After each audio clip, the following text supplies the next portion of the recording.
अस्सलाम वालेकुम दोस्तों, ठीक हो। वीडियो शुरू करने अज मैं एक बिल्डिंग अपनी तमीर करा रहे हैं तो वो अं प्लस्तर वगैरह करवा रहे हैं तो मिस्त्री भी लाए ने। तो अज मैं अच्छे टिप्स पूछांगा कि प्लस्तर कराने वास्ते केड़े टिप्स जेडे बहुत अच्छे प्लस्तर वास्ते टिप्स ने वो अज मिस्त्री साहब को पूछने। अच्छा जी, यह साढ़े मिस्त्री साहब ने। अस्सलाम वालेकुम मिस्त्री साहब, क्या हाल है? वालेकुम अस्सलाम, ठीक ठाक। अच्छा, एक प्लस्तर की मजबूती वास्ते की होना चाहिए? भाई प्लस्तर की मजबूती वास्ते पहले नंबर ते थोड़ा उच्ची दसो, आवाम भी देख रही। जरा तराई होनी चाहिए, उच्ची थोड़ा जरा तराई होनी चाहिए प्लस्तर की मजबूती वास्ते। दूसरे नंबर ते तराई मतलब फुल दीवारां तार होण जिवें रोंदियां होण। अच्छा सही है, यानी कि ਇਹਦੀ ਕੀ ਪਾਇਦਾਰੀ ਹੋਈ ਦੀ ਇਹਦੇ ਨਾਲ ਕਮ ਸੇ ਕਮ प्लस्तर 10 ਤੋਂ 20 साल कट जाता है। अच्छा, ਇਹ ਵੇਖ ਲਓ ਜੀ, ਜਿਹੜੇ ਸੁੱਕੀਆਂ ਦੀਵਾਰਾਂ ਪਲਸਤਰ ਨਹੀਂ ਕਰਾਉਣੀਆਂ। ਇਹ ਪਹਿਲਾ ਟਿਪਸ ਹੈ ਤੁਹਾਡਾ ਕਿ ਸੁੱਕੀਆਂ ਦੀਵਾਰਾਂ ਪਲਸਤਰ ਨਹੀਂ ਕਰਾਉਣੀਆਂ। ਤੇ ਕਈ ਬੰਦੇ ਐਵੇਂ ਸੁੱਕੀਆਂ ਥੋੜਾ ਛੱਟਾ ਲਾਉਂਦੇ ਨੇ, ਜੇ ਉਹ ਜੀ ਤਾਰ ਹੋ ਗਈਆਂ ਦੀਵਾਰਾਂ, ਲੇਕਿਨ ਉਹ ਤਾਰ ਨਹੀਂ ਹੁੰਦੀਆਂ।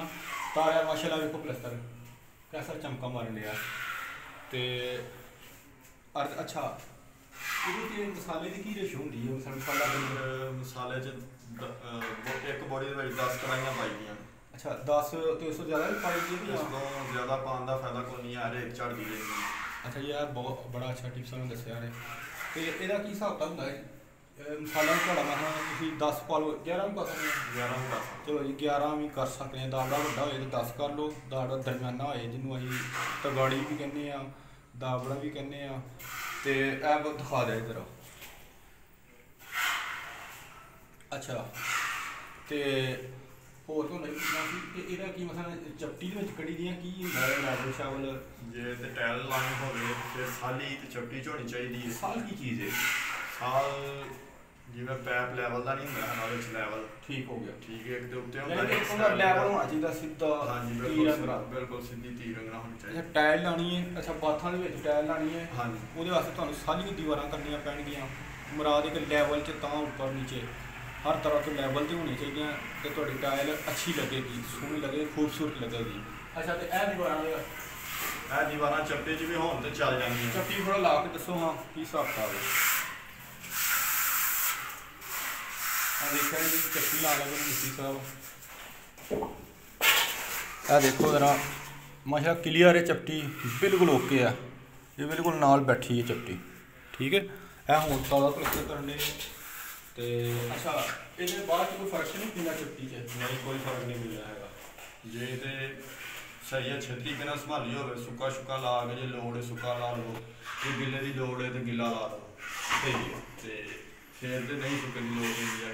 सही है, तो एडा लगे नहीं हो सकता। सही है। तो ज़्यादा मसाला चाढ़ दिया या थोड़ा मसाला? जिन्ना मिकदार के हिसाब नाल मसाला होंदा है। जे पुट्ठी दीवार है ज़्यादा चढ़ेगा, जे सीधी दीवार है चगाट है तो चगाट के फिर बराबर रख के फिर उस हिसाब नाल। अच्छा, चगाट तुसीं हुण करनी है कि जी इधर चगाट? चलो ये बारे दस दो, ये बारे चेंज होएगा। रखांगे चपटी इस तरह करके चपटी रखांगे, बूंदा कढ़ लांगे, बूंदा कढ़ के खिंचांगे गोली तो मसाला कटिया जाएगा उस हिसाब के नाल। अद्धे इंच मसाला चल जाएगा। अच्छा दोस्तों, चैनल में सबसक्राइब लाजमी करो यार, तुसीं सबसक्राइब नहीं करो तो साडी वीडियो तुहाडे कोल किवें आएगी? अच्छा, तो प्लस्तर के बड़े जबरदस्त टिप्स दसे ने मिस्त्री साढ़े बड़े अजीज ने अनीस साहब, तो उन्होंने बड़े अच्छे टिप्स दसे ने। तो टिप्स है ने कि तराई करो, रज के तराई करो, वो बाद प्लस्तर करो। पहले प्लस्तर इंज ना सुक्का मुक्का मल दिता तो वो कोई एडा पायदार नहीं होंदा। साल बाद जो प्लस्तर खराब होना शुरू हो जाता है, सलापा चढ़ना शुरू हो जाता है। इसलिए तराई करके प्लस्तर सोहना भी निकलता है। बाद रंग वाले। अच्छा नहीं साहब, रंग वाले भी बड़ा मसला बनता है सुक्का सुक्कियां दीवारां होंदे? रंग वाले मसला तो बनता है ज़ाहिर है। जे तो सुक्की दीवार है तो उत्थे छट्टा लाना तो फर्क, तो सुक्की दीवार है छट्टा लाना तो फर्क आ जाना। प्लस्तर जो थले हो जाता है, जो थले होना भी तो उत्थे फर्क आना भी तो उत्थे डलक महसूस होंदी है रंग दे विच। ए देखो जी, प्लस्तर कर लग्या तराई सही करनी है तो बिल्कुल यानी कि तुम सुक्की दीवार मलोगे तो फिर तुहानूं बट्टी मारनगे सारी रेत फिर जाएगी थले। लिहाजा इसलिए देखो माशाअल्लाह प्लस्तर कर रहे हैं थोड़ा नाल।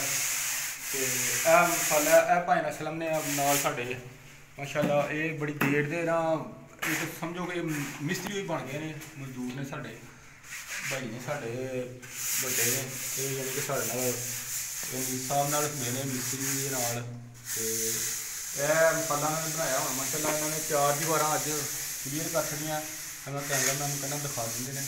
तो यार मैं लास्ट पहले ही करनी कि चैनल सबसक्राइब करो, वीडियो शेयर करें करो, लाइक करें करो, चैनल सबसक्राइब करना ना भूलिया जी। अल्लाह हाफिज़। है जरा दिखा दी यार सारे हैं।